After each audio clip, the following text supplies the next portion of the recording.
Hello, and welcome to the Deal Breakdown Podcast, episode 14. I'm your buyer specialist with Main Real Estate, Wesley Colbank. And my name is Fong Tran. I'm your seller specialist. And together, We are the the Deal Breakdown. Breakdown. Welcome in. As you heard at the beginning, I corrected myself, and it's actually episode 14. So last episode when I said 12, I meant 13, but we're catching up. Again, the boys are back and we're figuring it out. I don't know if it's your fault. Maybe it's just because I can't count. Simple numbers. Everything has to be in hundreds of thousands of dollars for it to make sense to me. You smell like commission. Real estate math. No, we kid. Today, I had a fun idea before we hopped in for an episode. I gave Fong a little bit of a breakdown, but we're going to do for episode 14 with the seller specialist himself, Fong Tran. Fong, how do you feel? What do you expect from these interview questions? I feel good. I am mentally prepared. I did a lot of studying last night in terms of this interview. No, I'm just kidding, guys. This was a complete surprise.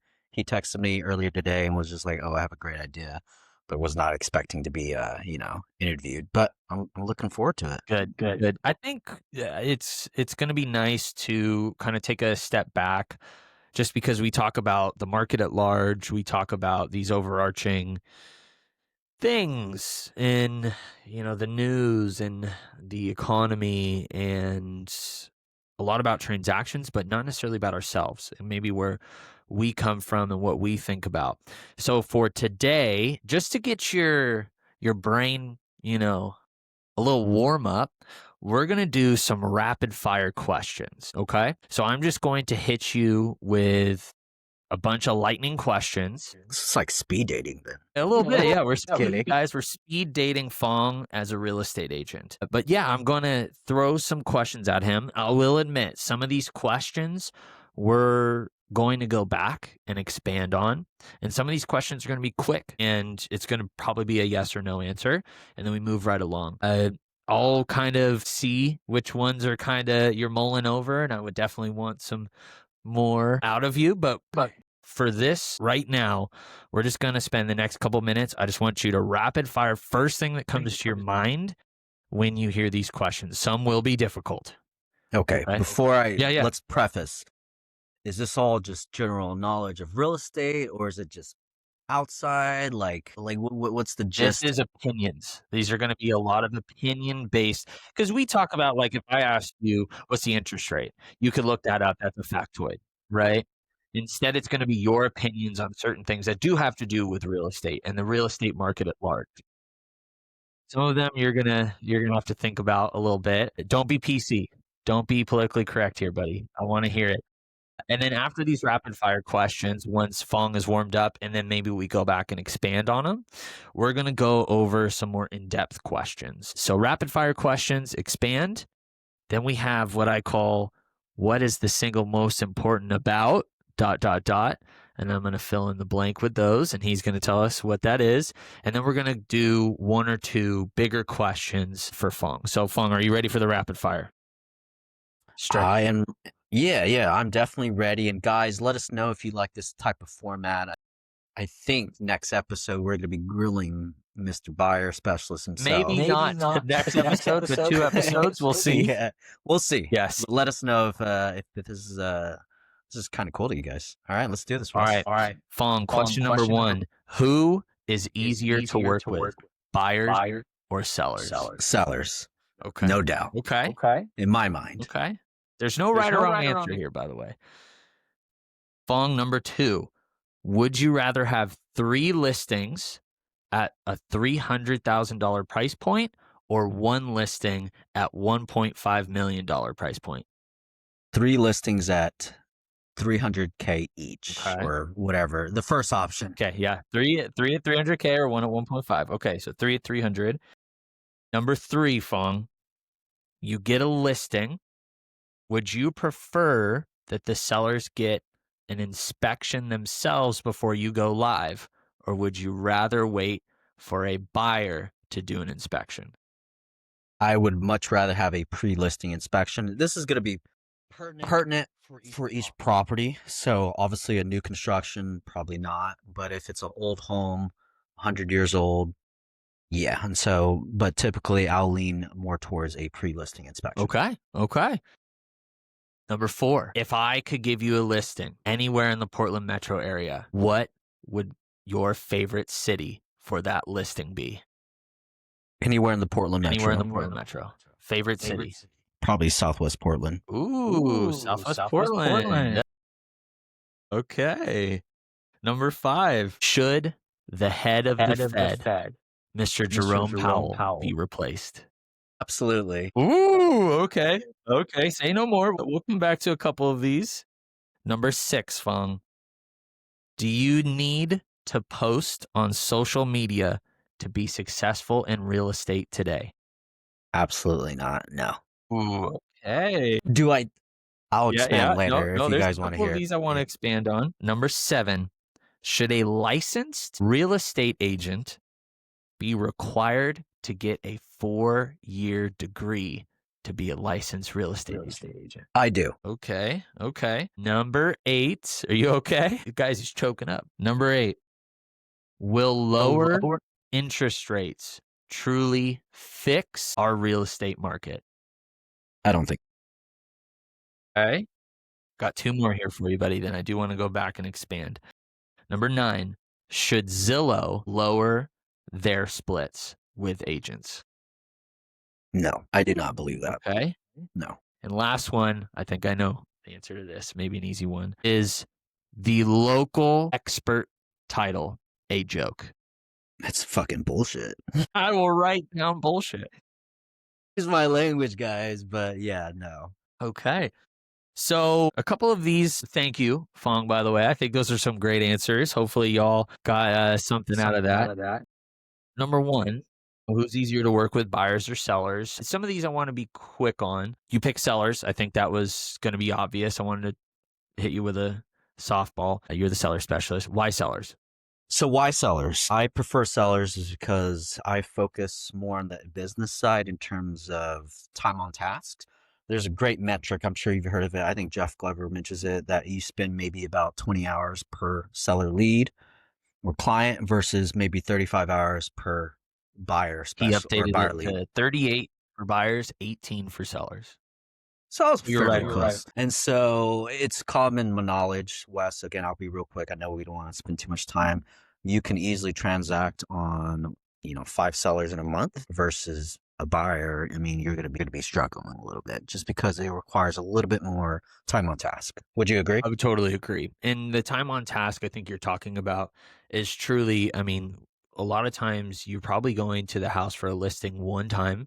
Maybe you meet with them one time and you list it and you can move on. With a buyer, you're going to sometimes meet them before even seeing homes, the inspection, the key exchange. So in person, a minimum of about 4 times, probably even more. So, and those are time, that's time that you can't be doing other things. So I agree with you. Okay. I think this one I do want a little bit more time on from you, or maybe not. Maybe it's simple. 3 listings at 300,000 versus 1 listing at 1.5. Why did you pick 3 at 300? Now, it's a few different reasons. I think the first reason that I find that these higher end clients, and I could be totally wrong. I'm not a Jason. I'm not a Jordan Mayton who just deals with luxury, but I find that those clients are a little bit more demanding, or they're very just like, it's either their way, their highway. That's how I see it. But then when it comes to having 3 separate listings equaling the same 1.5, it was 1.5, right? How I see it is database. These 3 people, they're going to know potentially a lot more people versus the 1 lead. And also I know with luxury, and you could correct me. I know you have friends in California, they typically take a lower commission. But if I take the same commission for these 300, it's going to equate to more dollars versus that 1.5. Well said. Yeah, I didn't even think about the referrals of the 3 listings. That's a great thing to bring up. Essentially, as a real estate agent, your goal is to generate from every sale, hopefully 3 more sales in the future, right? From family and friends. You did so well that they're going to be like, this phone guy's great. At the 1.5, and you're right, in California, usually they're not charging a super high commission, because if we have a $1.5 million home, each percentage point is a large chunk of that take home, right? 1% of of $1.5 million is 15 grand. So if you're at, yeah, 2.5%, 37.5. So that's a large number. So usually it's a little bit less in terms of commission. I think also something to be said is it's more likely that out of the 3 sales, 2 will sell, 1 might fail. Whereas if you just had the one higher listing, you're really banking that all your eggs are in that basket. That's a very good point. Yeah. You either walk away with money, or even if it's not the total amount, or nothing at all. Yep. Okay. Should you get a pre-inspection? You said yes, and I could not agree more. Yeah.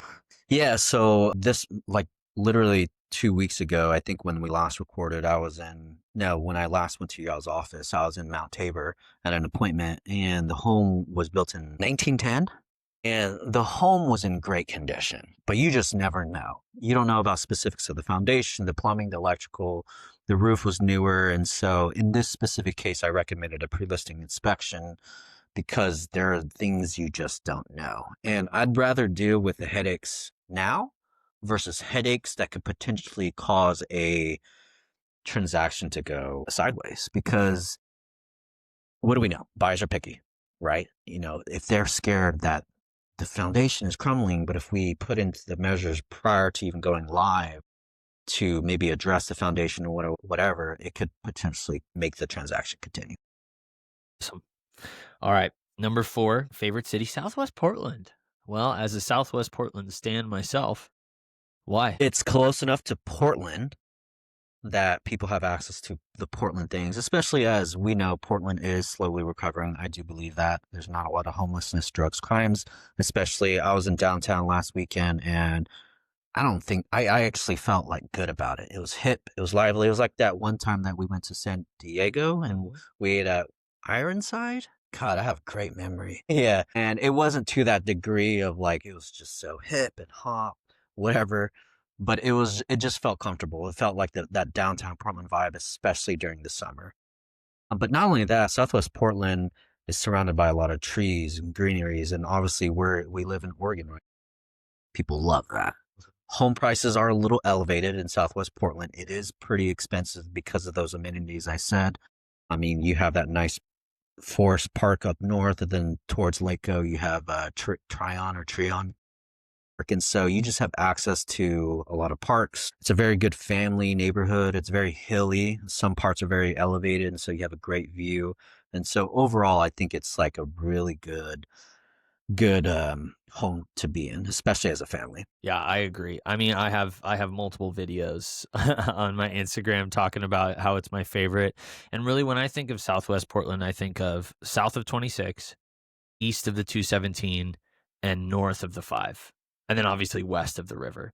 Yeah, like Hillsdale, Multnomah Village, Maplewood, Raleigh Hills. Such a great area. And it's not too congested either. It's really not. I think something to add, because I don't want to just reiterate, something else to add why I find it to be my favorite. I would have answered the same thing, is the schools are very well known for being extremely good there. And yeah, you have the highest rated schools pretty much in Portland there. And then also it's super walkable. It's extremely walkable. There's, as you said, a bunch of parks. Gabriel Park, I'm out there probably twice a week just for pickleball, if not more. And you have the Multnomah Village right there. Everything's really walkable. Hillsdale has a shopping center. So great. Portland, people love walkability neighborhoods. Yes. That's a big reason you move here. And you mentioned the nature for sure. All right. Should the head of the Fed be replaced, Mr. Jerome Powell? All right, Trump Jr., let's hear it. So the main reason why I said that was because of Trump himself. I know Trump is not a big fan and is really pushing him to lower the interest rates. I'll be honest, and I'm going to try to be as politically correct. How do I say this? I think he's been in his position for way too long for him to understand what's actually happening. And I think new outside perspective, because that's always going to be a good thing, right? To a degree. I think new perspective on the market should come in because he's been in that position for decades. At least since Trump's first term. I'm pretty Exactly. sure Trump might have been the one to get him in there. Don't quote me on that, but I know he's been in there for over 10 years. Yes. Well, I think outside perspective is just it's always nice. I mean, I remember when Vivek was trying to run for presidency or the Republican nomination. He was extremely popular because he was young, he had new ideas, he was fresh, and I liked him too. And he's obviously a business guy at the end of the day, but I think having that new, fresh perspective is important with a government. That is better than I thought that was going to be. I can appreciate that. I think, and I'm not going to give my opinion, maybe that's a question of yours for me, but I will expand on you saying we need a fresh perspective. Jerome Powell has been in survival mode to bring down inflation and survive COVID, and maybe an infusion of someone that's on the other side of it going, okay, now it's time to be out of survival mode and recharge. It could be good. I love Jerome Powell. I think he's hilarious when he stands up to certain people. Yeah, I know Jerome Powell follows very closely with, I think it's the Volckers model or something like. Is it the Volckers? Yeah, God, I have such great memory, guys. And I know that model. I don't know exactly what that model is, but I know he follows a specific model, and that's why he's not necessarily pushing for rates to go down yet. But again, I'm not as politically educated as you are, and No, I think hey, these are your answers. All right. Do you need to post on social media to be successful in real estate? You said no, Fong. What do you mean? well, I mean, I look at you and I obviously before we started this podcast. Give us a follow, guys, on YouTube and all the channels. We were selling real estate in a tough market because interest rates turned. It was still a shocker to everyone, but we stuck to the old ways of selling real estate. And I feel like we both still do that. And that's going to be just the old school, rubber meets the road, hitting the iron and making calls. And I think social media has really highlighted that you can sell real estate in other more newer ways, which I do believe in. Like my good buddy Benson, he's obviously a big proponent of social media. But I think when you say, or to answer that question, do you think it's necessary? I say no, absolutely not. Okay. Yeah. I like that answer. All right. Number 7, should a licensed real estate agent be required to get a 4-year degree? You said yes. Okay. Obviously, that is not the case right now. Not the case. So real quick, guys, what the case is all you need is a GED or a high school diploma. You take a test, 150 hours, and you pass. You bam. You're a real estate agent. You can do whatever you want. But at that point, the industry becomes so saturated. I mean, we've been saying agents are going to leave the business. We're always around $9,000 to $10,000 or 10,000 agents within the entire Portland Metro. But if we want, and I could be wrong, I feel like as real estate agents, we're very close to car salesmen. So the mediocrity that we have with our industry is very low. And so in order to improve and maybe consumers can trust agents more, have them a little bit more educated, more red tape in terms of becoming an agent. Yeah. I agree with you in that. I think more education is always good. Okay. I like that. All right. Will lower interest rates fix our market? No. You said no. Let's hear it. It's not going to fix it because, I mean, let's look at the most recent time that we had low interest rates. Obviously, COVID created that, but then look what happened afterwards. When there's such an influx of money because everyone is buying houses, business loans are so cheap and credit cards are so low, whatever. There's just more volume more GDP within the economy. At some point, that is going to increase inflation. And when that happens, we're at where we're at now. And so I think, does lower interest rates fix the economy? I think yes and no. I think the whole interest rate it's all cyclical. It's going to happen. What is it? Every 10 years, 10 to 12 years, it happens. It's a cycle. That's why recessions happen and, all that stuff. No, great answer. Should Zillow lower their splits? You said no. Wow. I am shocked. I mean, I say no, but you also have to think of Zillow as a marketing powerhouse, what they are. They give you free leads at a cost. Why are you at the, the brokerage you were at and the brokerage that I'm considering? Because of this to leads. And when these leads are given to you, it comes. Zillow is just it's obviously at a national scale. And so I don't believe it or what was the question?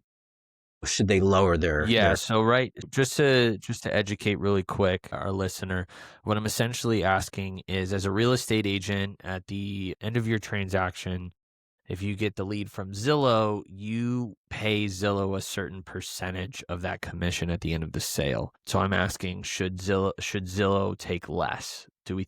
I'm asking, does he think it's too high? Is essentially what I'm asking. Could it be lower? Yeah. Could it be higher? Absolutely. I think enough people use Zillow and will continue using Zillow that it doesn't make a difference. The demand's there. Exactly. There's always going to be somebody willing to pay whatever Zillow's So true. is. All right. Is the local expert title a joke? And you said, and I quote, it's bullshit. Yes, it's definitely bullshit. And I get those objections quite frequently. I'm sure you do too.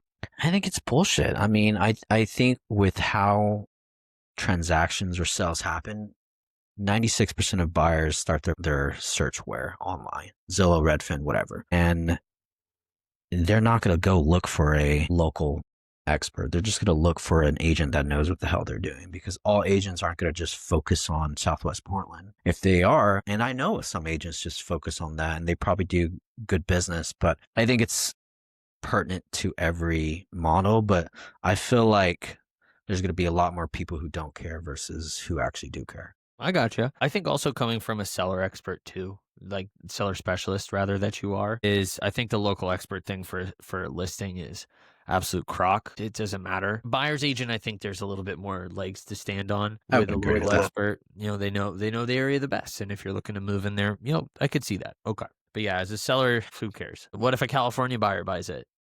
That had nothing to do with you being a local expert. It just had you had the reach.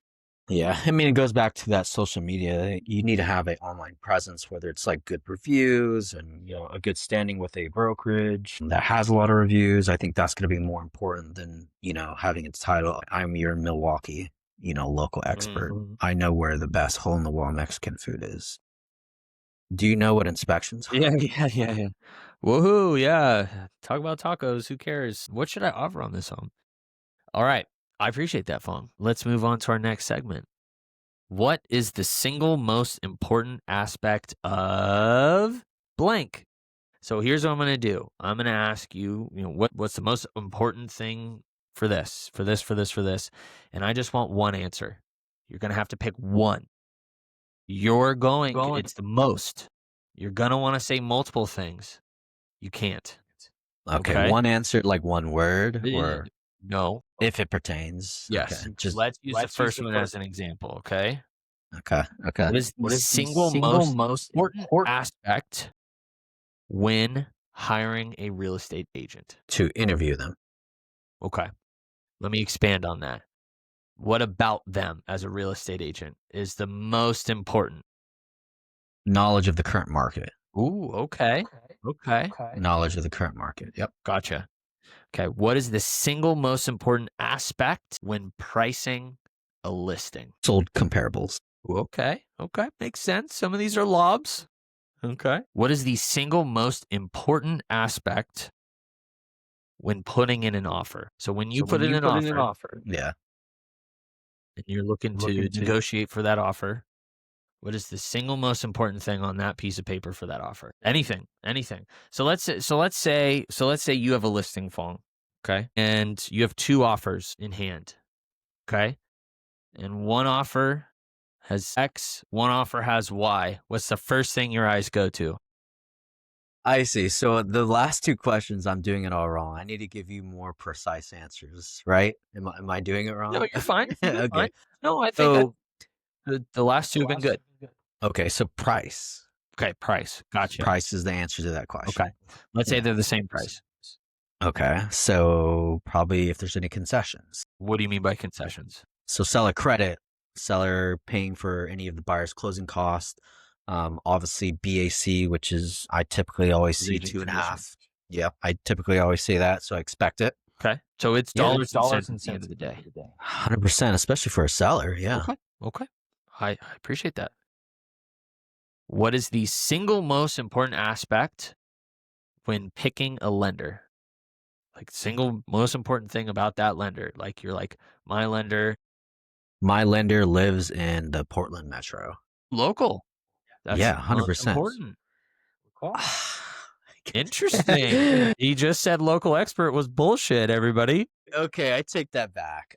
I mean, it goes by knowledge, but maybe that's just way too broad. Can I maybe put words in your mouth? I Yeah. think Please do. Please do. why do you want them to be local? Because of communication. There it is. So communication. Yeah. Gotcha. Okay. I see. Gotcha. They're communicative. They answer your calls. Got it. Okay. I'm getting better at No, these this is questions, good. guys. This is the last one of these, though, and I think this might be the biggest thing for Fung. Okay, Fung, what is the single most important aspect when you are picking a mentor? Real estate. Oh, wow. Single and most important aspect when I'm picking a mentor. Wow, that's a crazy question. I think when it comes to me, the ability to actually learn from them, Okay. or maybe, okay, no, I take that back. There needs to be similarities or like something I'm trying to achieve that they might have already done or currently doing. So like a goal. Exactly. Yes. Skill set. Maybe it's a business or Okay. how they run things, stuff like that. Yeah. Okay. When it comes to a mentor. Interesting. What skill do you think is the most important in a mentor? You're a real estate agent. Okay. Let's say you have a new agent join your team, right? And they're like, "Hey, Fong, I'm looking for a mentor. What's the best skill set I should look out for in a mentor? Time management, sales skills, business related skills, like how to run a business, like what is it? Patience. Patience. Ooh, Patience. okay. Yeah, I'm gonna have to say patience. It's a good answer. Yeah, patience. I'm gonna roll with that one. It's a very good answer, Fong. All right. I'm a new man.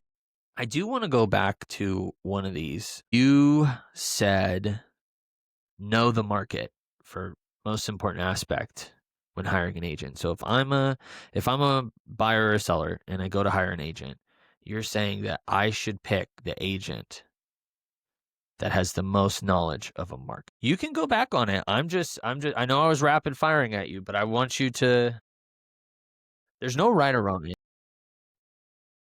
I think it is. I think it has to do just knowledge of. I guess knowledge of the entire thing, but I know that's extremely broad. I think that's very smart. Data. Yeah. I mean, it could be data, but then they could lack in skills of like negotiating and stuff. So that's what I was trying to get at. Like, Yeah. I essentially, when I say the most important aspect, obviously everybody would want somebody that's knowledgeable. really knowledgeable, has So that's great kind of sales skills, given. great negotiations, blah, blah, blah. But what's the most important thing? Again, let's say I'm a new real estate agent. I'm coming into the field. I need to focus on one thing to like really put in front of everything else to get hired. What's that thing? Mindset. Okay. Ooh, okay. You switched it a little bit. That's good. That's good. For a new agent or a buyer? No. If you're talking to an agent, I switched. Oh, I see. Oh, gotcha. Okay. Yeah, for a new agent, it's mindset. I think they need to have the mindset of almost like they're working in a 9-to-5 job. That this is their this is their income. Obviously, it is, but I think a lot of times agents can see it as too laxed, that they're like, oh, okay, I can just do it next week, rather than time on task every single day and being very consistent over very long periods of time. I think that's the difference of successful agents like yourself and myself versus someone who gets fired from a brokerage. I really like that answer. I think that's so smart. I think, I'm 3 years into it now, and what I've learned is 2 things, and that's to be an individual, and so you can individually shine. Because if you're just a carbon copy of agent A, B, C, and D, then really the only thing that's different is guess how much you charge, right? Like, that's really it. And even with being a professional, figuring out, I was always told and brought up in this industry that I call prospects 9 to 12, right? 9 a.m. to 12 p.m. And since switching to what I find to be the best, I've one have a way better mindset around it, and I've found way more success in it. And so it Made it a good point. I think there's always going to be some sort of methodology or like structure to follow, but I think in order for yourself to reach that next level, one mentally and just happiness overall, you're gonna adapt and change it to what you like. And obviously, you're doing that now. It's no longer the 9 to 12. You probably would call mostly in the afternoon or whatever is best for you. Yeah, I Yeah, I actually actually, this is supposed to this be is your supposed to be interview. your interview. So I'll be quick, and then we have 2 more questions for Fong, and these are gonna be the 2 big ones here. The big kahunas here. So I this last 2 weeks, I've been tracking, so we track a lot of our numbers at our team, right? And you probably do it yourself. And we track, like, how much time we're outbound calling, how many conversations we have, right? And then you can kinda generally get how many conversations you have per hour or whatever. These last 2 weeks, on little index cards near my phone, I've been writing how many dials and how many contacts at a certain time. So I'll do, like, 11:30 AM to 12:30, and I am like, "Okay, I'll have let's say 40 dials. How many conversations did I have in those 40 dials in that hour at that time?" And I've been taking a sample size, and so I have personally found that I mentioned the lunch hour, I have decent pickups, about 28%. The best time for pickups is 4 to 7 PM. 4 to 7 PM, I have right above 40% pickups, which makes sense. Everybody's usually off work, they're settling in, and I have the lowest pickup rate in the morning. I have really good pickups right at like 8:15. But then obviously like once it like hits 8:45, it drops off, and then I make a lot more calls towards around like the 11:30 lunchtime. I don't call too often around like that 5 o'clock range like you do. I'd say most of my calls are still going to be in the morning, but I don't really call too much between like 9 and 11:30. I mean, yeah, I mean, it's what I said earlier. I mean, you learn a process or method, and then eventually you adapt it and kind of make it. Awesome. Great. All right, Fong, you ready for these 2 questions? I don't think you should be nervous. It's just more open, right? It's not leading you to this or that. So it was, by the way, A or B, right? It was true or false, this or that, yes or no. Then we went to multiple choice kind of thing. Now we're just open. Now we're at the part of the test where it's just essay. Okay. If you could change one thing about our industry, what would it be and why? If I could change one thing about our industry, what would it be and why? And just off of the top of my head, what I can think about, maybe it's just because I already said it at the beginning of this podcast, but it's the barrier of entry. I think branding and being a real estate agent, I think it would be a lot more easier. Maybe not a lot easier, but the consumers would actually take us more seriously if if we weren't seen as like, oh, they failed at a career, so now they're a real estate agent. Oh, they're a car salesman. Oh, they're just trying to get the money, which I get. They're all about commission, but I think it's the barrier of entry. I think it needs to be a lot harder. I think there needs to be a lot more education in terms of upfront to become a licensed agent, and maybe it needs to be more expensive, but something needs to happen because I mean, we're just so saturated. I mean, it happens every market. I mean, obviously we're in a down market, guys, right now, but eventually when rates do fall, which they will, there's going to be an influx of new agents, just like myself and Wes when we joined at low interest rates. And so it's funny because we did that, but look, we're still here. What is it? 85% of agents fail within the first year. The 96% fail within the first 5 years. It's been what, 4 years, 3, 4 years, and we're still chugging along. We're still selling real estate, and we're very good agents. So I think off the top of my head, that's the answer to that question. I think that's a great answer. Would you, and these questions, by the way, I will ask follow-up questions on. What would you do, I guess? Would you make it, I know I mentioned like a bachelor's degree, an associate's degree. Would you want it to be in institutions, or would you just want more time? Or what would you, or maybe like a vocational school? What would you do? I don't think a institution or vocational school, maybe it's going to be more time, but I think I would include a little bit more of hands-on experience because in the real estate school, maybe some of you guys know and some don't, but it's a lot of legal and law stuff. It's not actually how to negotiate. It's not actually like what you do in a transaction and all that stuff. Does that make sense? And so I think that's a little bit more education on that. Maybe not necessarily a 4-year degree, but I think what you said is perfect, like an associate's degree, something where it adds another layer of like, okay, like if I want to be an agent, I need to spend some money, take out a loan, whatever, to get my associate's degree. I don't know if I told you this, but when I was in California before I left, I was going to be an agent there. And I must have told you this. And in California, they require like courses. So I actually went to Santa Barbara Community College and took 3 or 4 courses at the community college for that. And I finished the courses. Then COVID hit. And I know a lot of people were entering the market, but I was just trying to figure out my life. Yeah. So I think it's different everywhere, but I would agree with you. I think there needs to be more education and I like that. It's a good answer. Yeah. I mean, it just boils down to the perception. Like the amount of leads that we get in a day or even a span of a month, I think for like a PPC pay-per-click lead from Google, the actual national statistic is like a 1 to 3% conversion rate, which is extremely low. So out of 30 leads that you're getting, you're only converting like 1, which is low. It's expensive. And so, and you know, when you're getting calls and all that stuff, I mean, people don't want to talk to you. They're so quick to get off the phone when they pick up. And so it takes sales skill, it takes knowing how to actually like relate to the client and building rapport. But I think perception wise, it would improve who we are. Great answer. All right, Phong, you ready for the last one? I think this could be the best one. Well, first off, how long have you been in the industry? 21. 2021. So was that when you joined Mayton? No. I joined in mid 22. That sounds right. Okay. That's when I joined. Yeah. Okay. So okay. What were you doing that year? I was in a couple different brokers. Okay.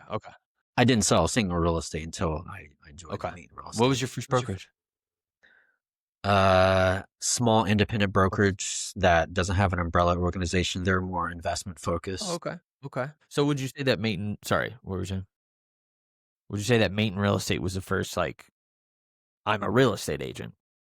Absolutely. Just because the first 2 brokerages I was still employed at a W-2 job, but then Mayton Real Estate was like, it made me who I am today. And I give all my credit to Mayton Real Estate. Okay. Then here's the question. I give you a special phone.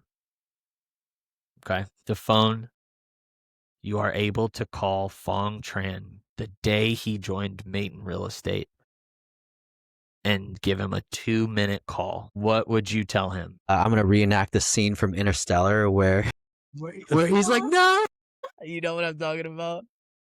Don't go! Don't go! Don't go! Bunch of I hope books. Yeah, we'll in the show notes we'll attach a little clip for no one. Holy crap! What a spoiler! No. Oh my god, I'm laughing. Okay, so what I'm asking is, what 2-minute like piece of advice, like you're calling you from 3 years ago when you started. What would you tell? What I would tell myself, or like, I think I would say, be more humble. I think I would tell myself that. Obviously, hindsight's always 20/20, guys. I'm sure you guys know. That's the point of this question. Reflecting wise, I think I should have been more humble, more appreciative of the relationships around me, and just been less of an asshole, which Wes knows all about that. What about being what do you mean by humble? I think it got to the point where I was very high stress because I was selling a lot of real estate, and that obviously showed on the board because we're a team and you get recognized as that way. And so, because at the end of the day, it is a sales job. And I think I got into my head where I was like, well, I'm the fucking shit. Like, I can do whatever I want. And it did get to that point. But, I think looking back, I should have just had a little bit more, or I'm sorry, I should have less pride, less ego. And I did help a lot of agents out. I taught classes and I would always help people. But from the perspective of outside looking in, I can be hard to be approachable. Yeah.